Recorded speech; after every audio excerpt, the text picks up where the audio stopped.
So if you're like me, you've had feelings of nervousness mixed in with feelings of excitement. This is like an every year thing because it's out of our comfort zone. We hope each time that the clock turns over to a new year that we can land on something that's going to help set up the next year. So it's normal to feel those feelings of nervousness mixed in with feelings of excitement of a new year. We put pressure on ourselves. I put pressure on myself. I know you probably put pressure on yourself to do better, to be better, to live better. And that falls outside our comfort zone. So it's uncomfortable. It falls outside our comfort zone to be better or do better or live better. It's outside of that. So it's uncomfortable. Now, a lot of years, even this one, I'm not really sure what direction the new year will go and what I want to create in its path. Although I'm getting clearer on it, a lot of times, even as the first approaches, I'm not really sure what direction I want to create. Sometimes we get torn between just letting things ride or taking a bold new move. This new year, from a place of confidence, and it feels really good. My stress levels are significantly reduced. What could have been really catastrophic turned out to be a breakthrough for me. I feel healthier, I feel lighter on my feet, and I turned 65 in March. 2022 was a year of transformation for me, which was exciting and also kind of scary in some ways. I did some things and we talked about those week after week. I learned to let go of some of my past beliefs about the way things are and learn to embrace new paradigms. And I still find myself stuck from time to time, like where I need to kind of ask myself, what do I need to let go of? Or what am I clinging on to that is not allowing me to grow to the next level or not allowing me to reach new levels of enlightenment and growth? So I ask myself the questions, what's working and what's missing? What do I need to release? What do I need to let go of? So I'm throwing out a lot of ideas here, and I want to talk to you about things that might be stopping you in 2022 or 2021 or 2020 so that they don't stop you in 2023. So let's start with this. First thing I want you to do is just kind of breathe in 2023 as a new beginning. Wherever you are, it's a new start. Let go of the constraints of the past. Whatever you think that's holding you back, let go of it. Release it. Even if you're not really sure what it is, free yourself of it. Fear is not a productive feeling. It's limiting and it keeps you from taking action and even trying things, and is a growth killer. What would happen if you just did this one thing? In the face of procrastination, in the face of not doing something, take action. What if you did just that one thing? It's been said that the one thing that's the greatest determining factor in success is showing up. Show up to play, show up to learn, show up to work, show up to meet new people, show up if you're feeling fear, show up if you're procrastinating. Just showing up in the light of all these things that keep us from stepping into our future. And then there's the distractions. I see that there's two different types of distractions. The first type is distractions that are really urgent and important.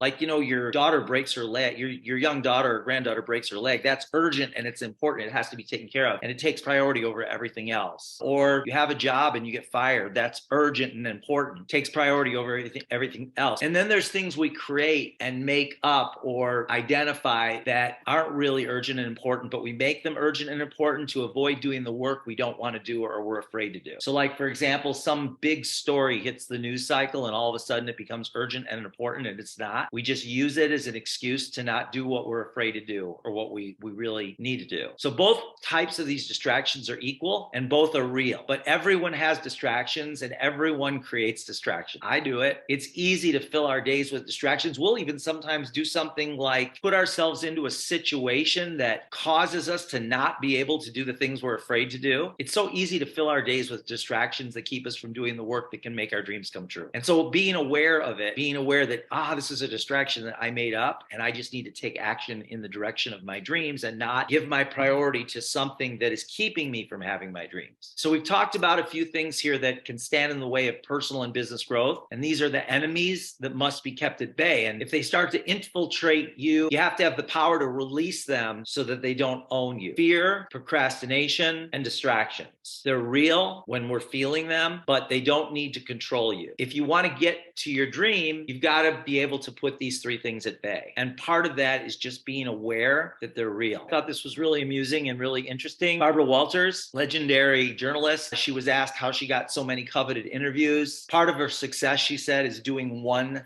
simple thing that anyone can do. And she said that is she writes notes. She wrote notes, not just thank you notes after her interviews, which she did, but also to noteworthy people in the news. If she saw something in Variety magazine that an actor or an actress was chosen for an upcoming role, she sent them a note congratulating them on being chosen, telling them they would be fabulous in the role and wishing them good luck at the box office. So when the movie came out, in the sea of journalists out there, who do you think got the call for the interview? Barbara Walters. Yeah. So send notes and cards because, as Barbara Walters says, it's never just a card. So we're going to focus on three things tonight. Number one, your dreams. Number two, your mindset. And number three, your business building. But let's just say that you just don't feel like you have it in you to set big goals for this year. I get that. I've been there. I've had years like that where I just don't have it in me to set a big goal. You don't have it in you to bust through barriers and blow things through the roof this year. I get that. Maybe you have things going on in your life that are real, important, urgent distractions. So let's start here instead. Number one, I'm just going to give you two things you can do. If you don't have it in you to set big goals this year, if you don't have it in you to bust through barriers, if you don't have it in you to blow things through the roof, start here instead. Two things. Number one, let go. Just release. Let go of the expectations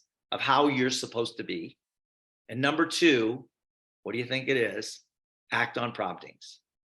Act on promptings. Let go, release, and number two, act on promptings. So your New Year's resolution might look like this. Send 3 heartfelt prompting cards per day, no matter what, and then let go and release all the expectations. For some of you, that feels right, and that's where you need to go in the new year. But for some of you, you've got big ambitions, you've got big dreams, and you want to really create a breakthrough for yourself. I want to ask you a question. What is it that you would regret not being able to do if you could never, ever do it again? What is it that you would regret not being able to do if you could never, ever do it again? For example, let's say you've never taken a trip to Europe in your life, and one day the opportunity for you to go to Europe was taken away from you. You've never gone. You can never, ever take that trip. Would you regret having never gone? Think about what those things are that you would regret having never done if the opportunity to do them was taken away, and make a list of a few of those things, maybe 3. 3 things that you would regret if the opportunity to do it in the future were taken away. And I want to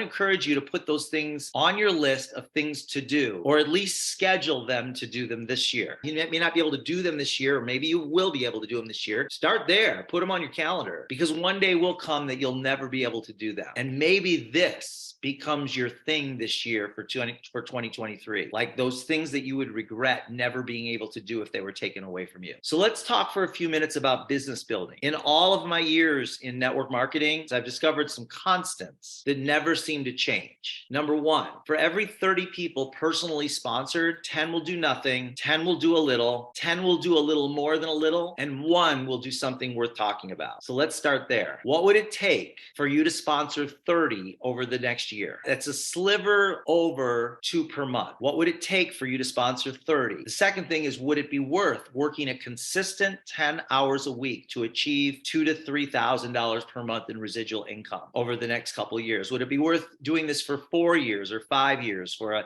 $10,000 a month residual check? There's no guarantees as to what you're going to make, but if you were to sponsor over the next, say, 4 years, 2 people a month, how many would that be? That would be 24 people per year, 48 people in 2 years, 60 people in 3 years, 72 people in 4 years. I think I got that right. I did that math in my head. That would be 2 cycles of 30, at least 30, which means you might have 2 or even 3 big builders in your organization. And those numbers, I've never seen anybody be able to really change those numbers. But you got to get your new people engaged by putting them into the system, getting them on Prompting Pro, getting them in on our weekly trainings, our weekly corporate updates. So I have some dreams and goals for the new year, and I'm going to share a few of them with you, and then I'm going to go and do a really quick summary with visuals of everything we just went over tonight. And as I'm going through it, if there's some things that really grab you or move you in some way, go ahead and put them in the comments. So I'll share a few of mine. I've just got a few written down. Number one, I want to make Beach Money Cigars Playa de Nero known as a lifestyle brand of cigars. And I want to start with 1,000 cigars per month. I want to sell 1 million cigars per year, but for now, I'm going to say 1,000 cigars per month. It's a lifestyle. It's not just a cigar. Number two, I want to educate the world on the value of promptings. That's number 2. Number 3, I want to manifest 3 jaw-dropping miracles. I want to manifest 3 jaw-dropping miracles in 2023. Number 4, I want to sponsor 30 online marketing coaches as partners, joint venture partners. Number 5, I want to build an agency team for my Beach Money brand. What does that mean? I want to have people that can help me do what I'm not really good at, and that's building out.